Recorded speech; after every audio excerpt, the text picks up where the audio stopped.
The backyard at 29 Hanbury Street was already alive before the sun rose, a restless London preparing itself for another day. Delivery carts rattled down Commercial Street, women in shawls hurried to market stalls, men carrying sacks of hops trudged towards the breweries. But in the shadows of that cramped, narrow yard, something was wrong, something terribly, unmistakably out of place. A woman, small, frail, barely more than a bundle of clothes, lay against the blackened steps leading down to the cellar. Her hands folded by her breast, her skirt pulled above her waist, her injuries too devastating for the untrained eye to grasp. The man who stumbled upon her fled in shock. Within minutes, neighbours gathered. Within hours, police swarmed.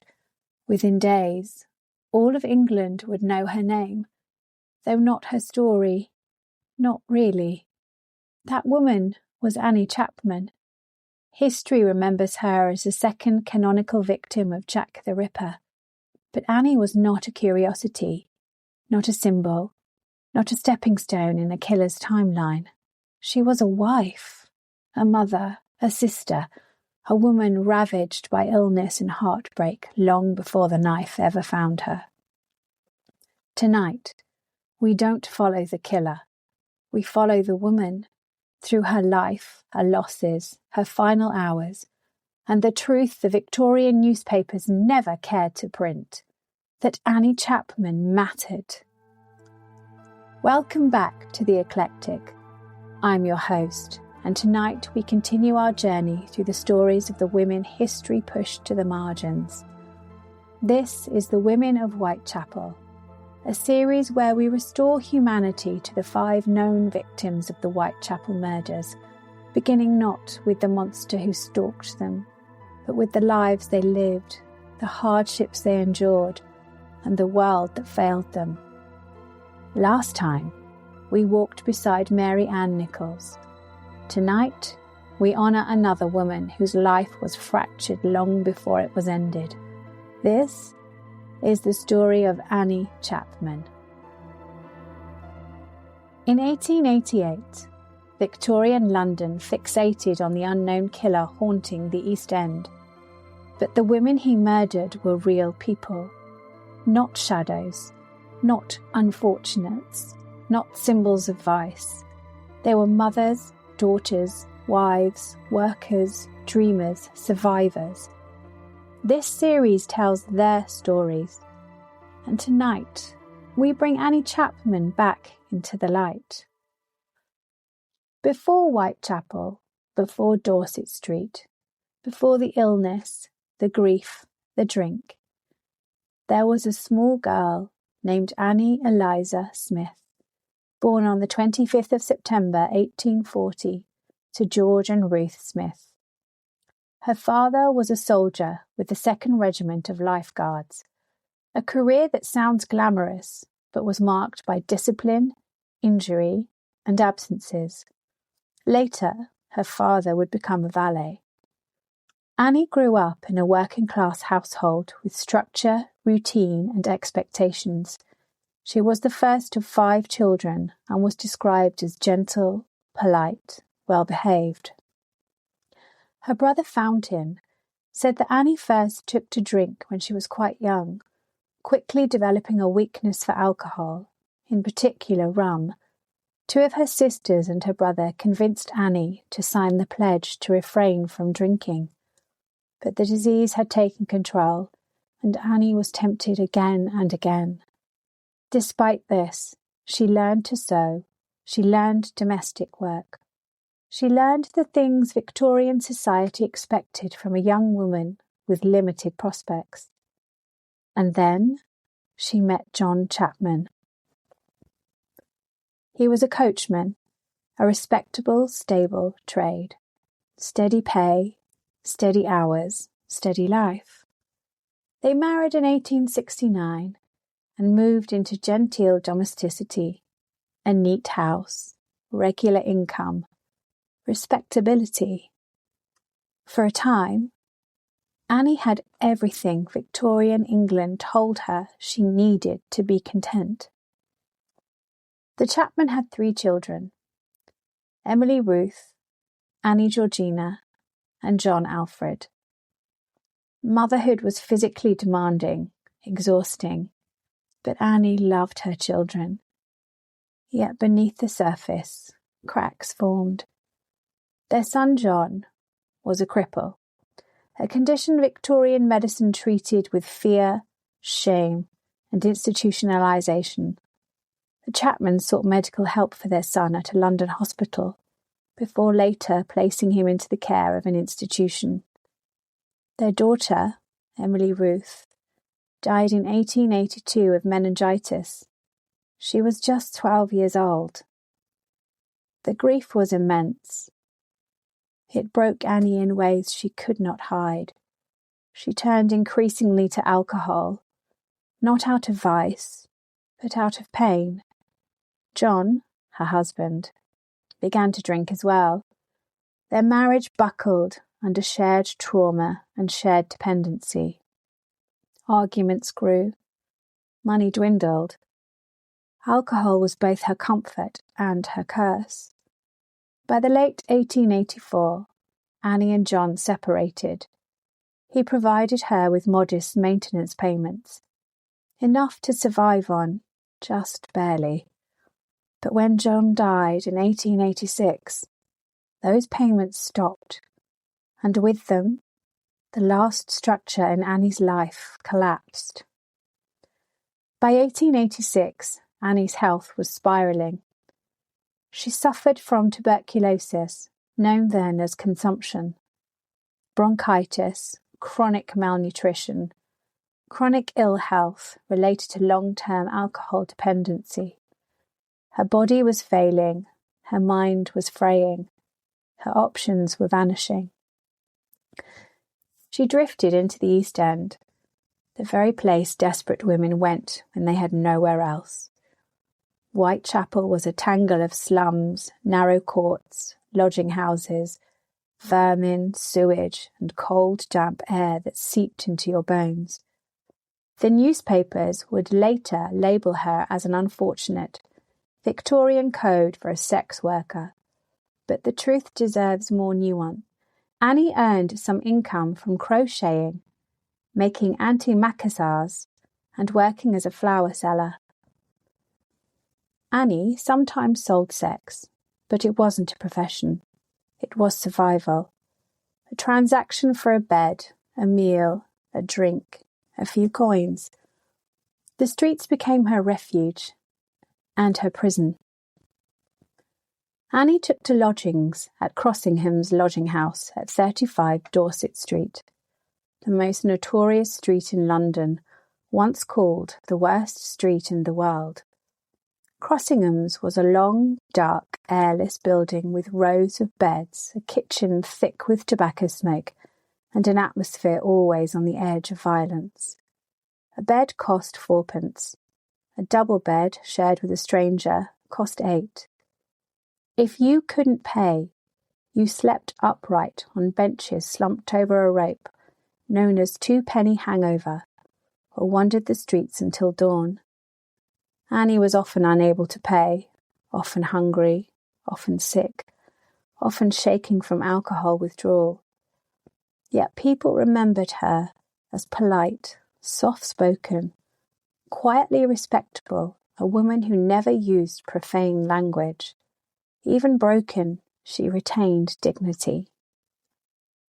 On the night of the 7th of September, 1888, Annie Chapman left Crossingham's lodging house at 35 Dorset Street, motioned by the deputy keeper, Timothy Donovan, as being unable to pay the 4p fee for a bed. Accounts from other residents describe her as long-term lodging in Dorset Street, often living on the edge, reliant on meagre work. That night, as the living conditions and poverty forced many to the streets in search of money, Annie walked out into the early hours, perhaps hoping to find a client, or just to survive until sunrise. That was the last time she was seen alive with certainty. From here, we enter the realm of partial sightings, contradictions, and interpretations, the investigative side of her story. Whitechapel slept lightly. People saw things, heard things. Some remembered, some didn't. Some embellished. Some tried to help. Mrs. Elizabeth Long. She claims she saw Annie speaking to a man around 5:30 a.m. The two had stood just beyond the backyard of 29 Hanbury Street, Spitalfields.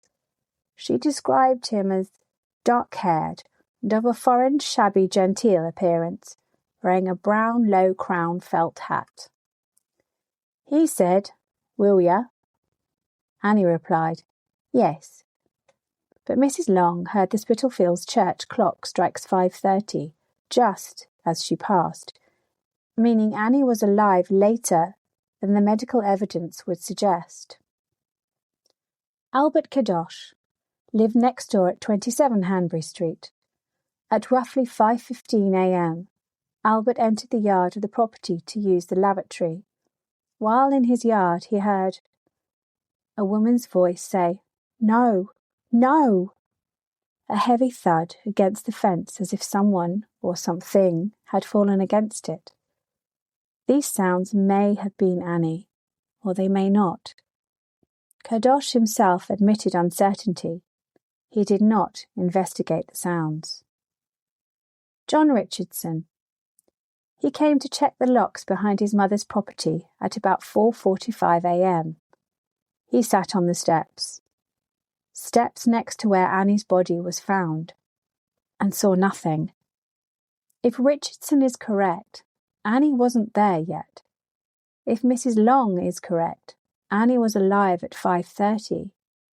If the doctor's estimate is correct, she died before 4:50. These contradictions have puzzled investigators for over a century. But for us, the important truth is this. Annie lived her final minutes in the company of at least one person. Not alone, not abandoned. Someone was with her. Whether he was her killer or someone she hoped would help her, we cannot know. At around 6 a.m, John Davis, a resident of 29 Hanbury Street, walked into the backyard. He froze. On the cold ground next to the steps lay Annie Chapman. Her body was mutilated with shocking precision, particularly for the time period. Part of her intestines had been placed upon her shoulder. Her throat was cut deeply. And, in a grim detail described clinically, part of her uterus and bladder had been removed. Dr. George Bagster Phillips, the divisional surgeon, arrived around 6:30 a.m. He estimated death to have occurred at least 2 hours before his arrival, placing it at around 4:30 a.m. But this contradicts witness testimony. Phillips also noticed the skill of the cuts, the possible anatomical knowledge, and the rapidity of the mutilation. But he also said Annie was emaciated from suffering from lung disease and malnutrition. Her boots were broken. Her clothing was layers of rags. She weighed under 8 stone. Her hair was thin. Her hands were swollen from disease. The killer didn't just take her life. Life had been draining out of her for years. The police searched the chamber pot, the yard, the passageway, the adjoining rooms. They questioned residents, lodging house deputies, neighbours, market workers.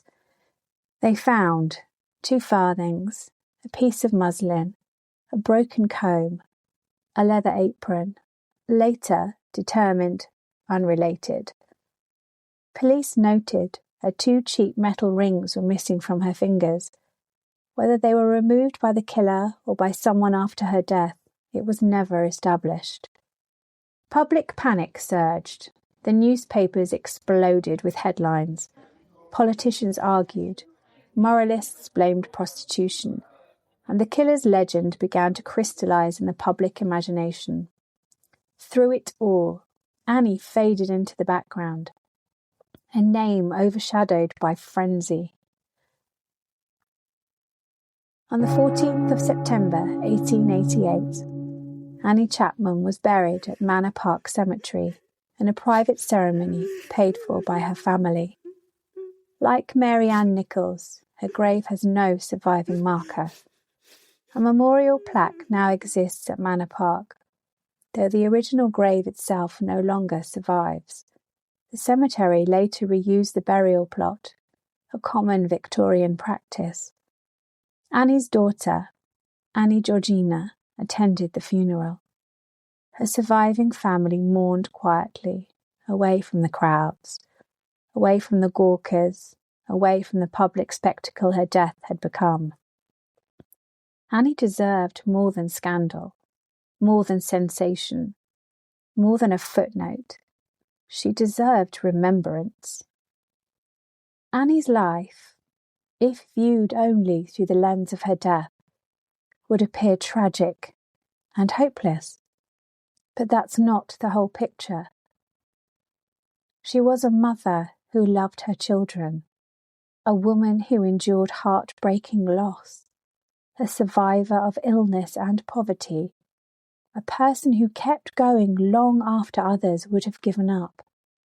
Her life was shaped by structures outside of her control: Victorian misogyny, lack of healthcare, brutal alcoholism stigma, poverty traps, housing insecurity, workhouse cruelty.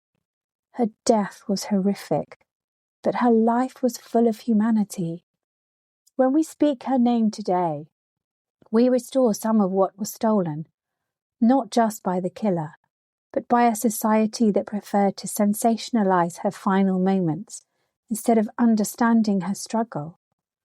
Annie Chapman was not an unfortunate. She was a woman who deserved safety, care, and dignity. And tonight we give her that dignity back. Thank you for joining me for this episode of The Eclectic, where we continue to honour the women whose lives were overshadowed by the mythology of Jack the Ripper. Annie's story is heavy, but it is also a story of strength. The strength to keep going, to endure illness, grief, poverty, and a world stacked against her. Her name deserves to be spoken. Her life deserves to be remembered. And her humanity deserves to be restored. Next time, we turn to another woman whose life was cut short in the early hours of autumn 1888. A woman whose death came with questions, contradictions, and a possible interrupted attack. Elizabeth Stride. Until then, stay curious, stay compassionate, and as always, stay eclectic.